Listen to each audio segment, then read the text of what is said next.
Roller coasters have been an intriguing topic for me to experience. Ever since I was in elementary, I've been interested in the general mechanics of the ride, watching POVs, and even doing a presentation of it in grade 5. Even after that, my interest only grew from that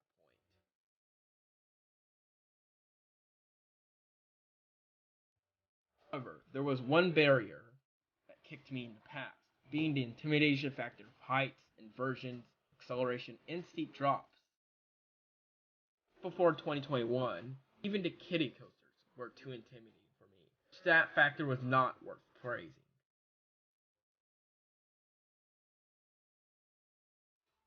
Was an improvement. Getting my first 2 launches, inversion, spinning credit, mountain coaster, and more. So join me as I progress through my credit count to become a coaster riding enthusiast.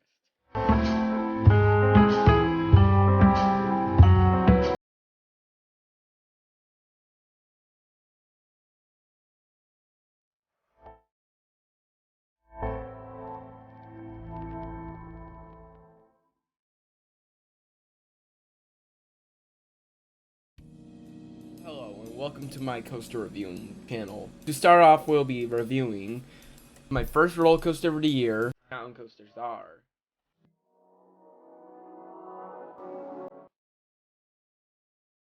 Before we start talking about the ride itself, we're going to be talking about some information relating to the ride. Any mountain coasters at mountain resorts, you'll have to pay per rider, and what it costs for each person is for riders 54 inches or taller will be riding either by themselves or get a choice to ride with someone else.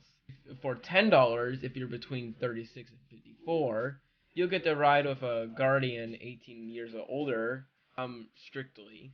I'll say, I decided to ride with someone else, since it would be easier to keep track of our group.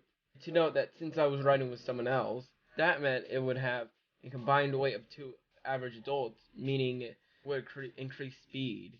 Since weight increase is related to Newton's second law equation, mass times acceleration equals force, based on Newton's, with the more mass within a cart being affected by gravity. The quicker the cart gains speed, and especially with mountain coasters, with a smaller vehicle and the friction is eliminated based on those rides not going up. Finally, before starting with the ride's layout, I'd like to mention that the ride's restraints are just a lap seatbelt, which in my opinion is one of the most freeing restraints that you can experience on a roller coaster. Feeling even more exposed to those elements when sitting up at front, where you're very close to the track and have a better sense of speed. Although I did have only one ride on it, but still.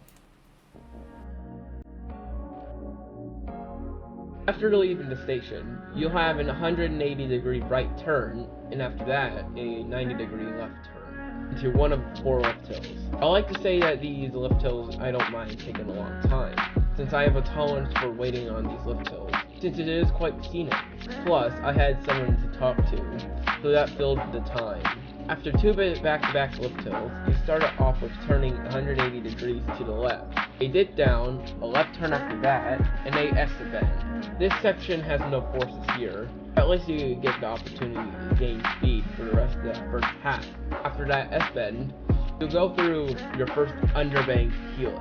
There's a mild amount of laterals here, and then after that, there's some straight check, then you'll have your first forceful S-bend, or I'll be referring to as a switchback. This has mild laterals as well. I prefer this element over the previous helix. You have those laterals changing in direction within a couple of seconds. Then you'll have a second dip down. This time you'll get some floater air time. Then you'll have a turn with more mild laterals, followed by this switchback up next with more mild laterals.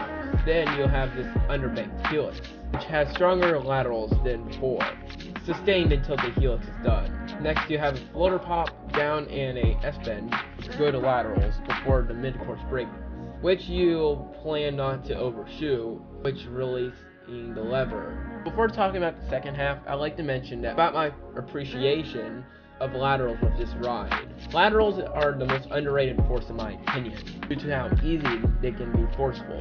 The most minimalistic way of getting raw force is the upper body being exposed most of the time. rather than the forces that are vertical, which uses a lap bar holding your thighs in for safety purposes. Hence why many enthusiasts hate the concept of stapling. I'm going off topic right here, so I'll proceed with the layout analysis. After stopping at the light for safety, you'll head up the third and fourth lift hills. Also a good chance to relax. Once you depart the fourth lift hill, you'll turn 180 degrees to the left, have some straight track with no forces present. Next you'll have a dip. It definitely helps with this section of the ride, for speed. You then have a 90-degree left turn, then a switchback to the right. The first switchback produces milder laterals compared to the rest of the elements in this part of the layout, but still solid.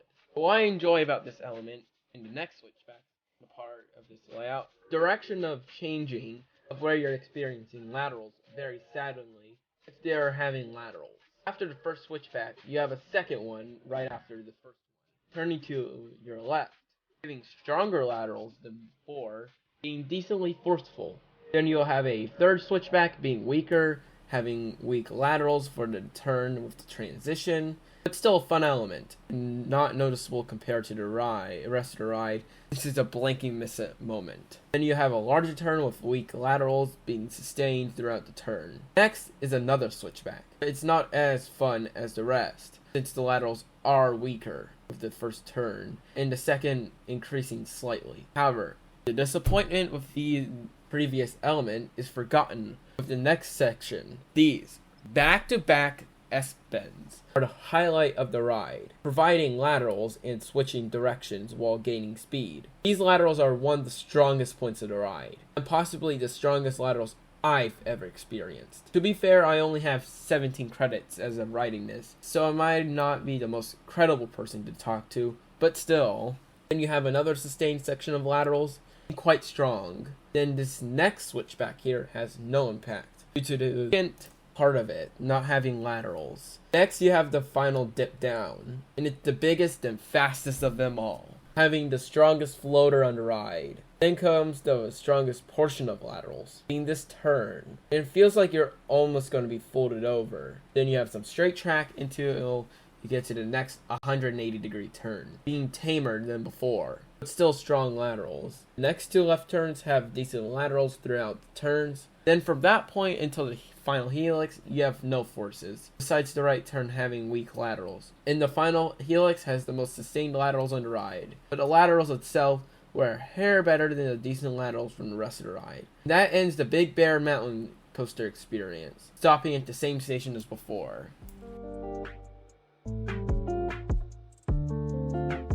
Overall, the ride is surprisingly consistent with forces, with a couple of exceptions, with straight track here or there, with multiple ways of delivering laterals being a long experience, and other forces provided like airtime. I can say this is one of my favorite coasters I've ridden so far, with it as of August 5th, 2023, being 4th out of 17 coasters, and the highest ranked coaster outside of the coasters of SeaWorld San Diego. This was what a mountain coaster should deliver as a force, compared to the mountain coaster at Glenwood Caverns, which I will not review. But anyways, I'll have a Discord in the description, and I'll also have more videos coming out soon.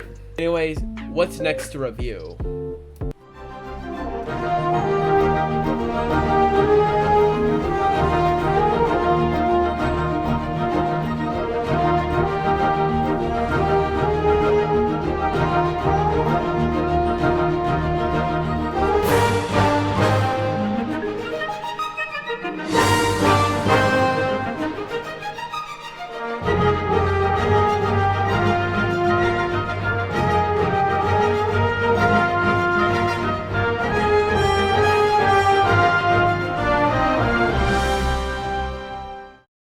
Well, I hope you guys enjoy. See ya.